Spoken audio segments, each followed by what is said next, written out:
Hey there. I'm coming to you this weekend from the Resort at the Mountain in Mount Hood, Oregon, where I'm attending Pioneer Nation. It's a startup event for entrepreneurs, solopreneurs, and people who are out to change the world. And I wanted to share my podcast this week and the parable of Dude and what he taught me about trust from here. So I met Dude at a construction site in Alaska. Motorcycles are always brought up to the front at construction sites, and very often they're long and they require you to wait long times, and they have pilot cars that take you through, and it's the only time they can do road construction. So I pulled up to this construction site, and there was Dude. And I was decked out for a long trip to Prudhoe Bay, Alaska. I looked the epitome of prepared, right? I had armored boots, I had armored waterproof gear, I had a full-face helmet, I was riding a BMW adventure bike, I'd packed for every contingency, my route was planned down to the last mile. And here's Dude, and he's in a low-slung Harley-style V-twin motorcycle. He's wearing boat shoes, jeans, a t-shirt, a windbreaker, a half helmet, a pair of sunglasses, and gardening gloves. I thought he might be out like a local out on like a 2-mile ride, because that's the only way you'd ride Alaska on a bike like that in that kind of conditions. But there's no anywhere nearby to live. And I looked over, I'm like, hey, how are you? And he looks at me and he goes, hey, dude. And I'm like, hey.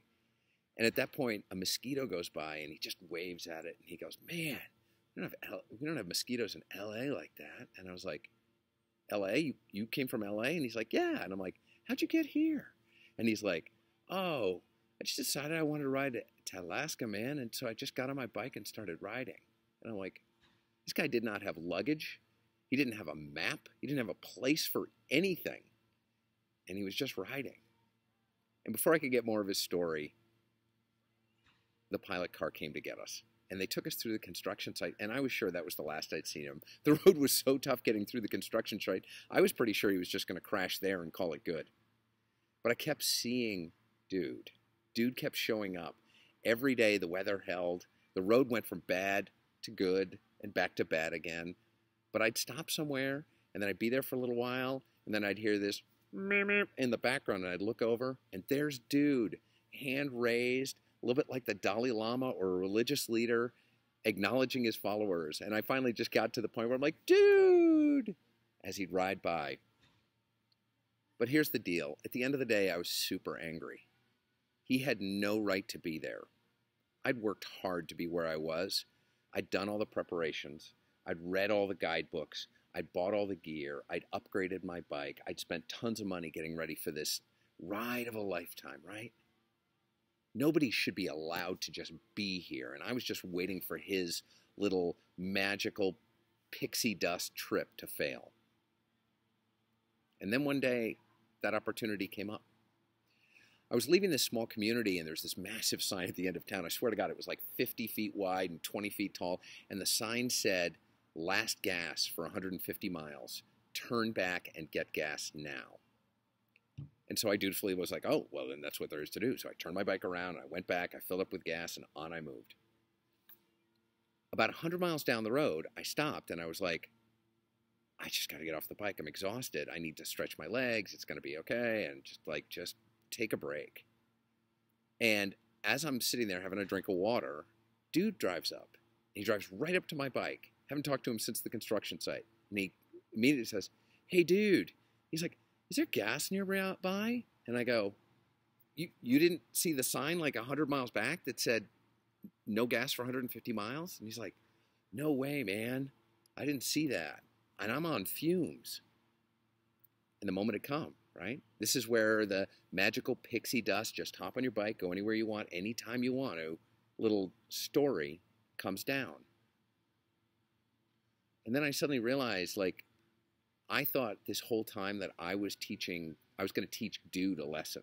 Like, you be prepared. You need to be more mindful about what you do. Because that's the way I do things. I work hard. I plan for everything. I assume the worst, and I'm exhausted half the time. And 90% of the time, I never need any of the stuff that I take with me. But what if I flip that on the head? What if the lesson for me to learn was more about what Dude was teaching me? And what Dude was teaching me was,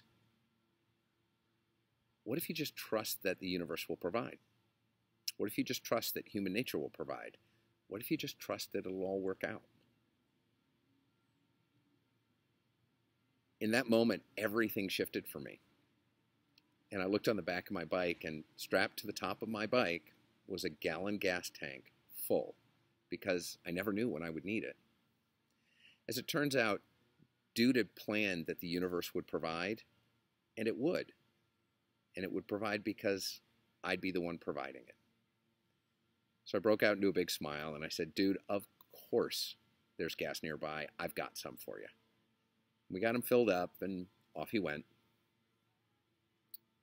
I didn't see Dude much after that, and at some point our trails split.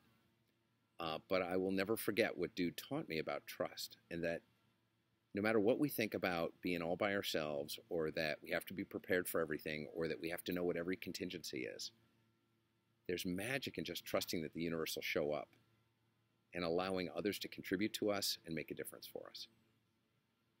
This has been Charlie King. Thanks for listening to the Parable of the Dude from Mount Hood, Oregon.